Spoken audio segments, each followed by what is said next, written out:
So yan mga ka-channel, dito ngayon sa Barangay Aramayon.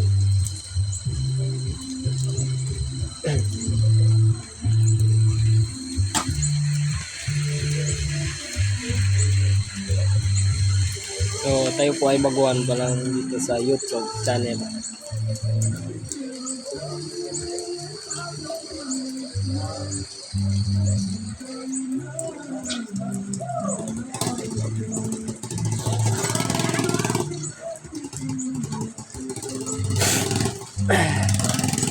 Maraming ulan dito sa amin.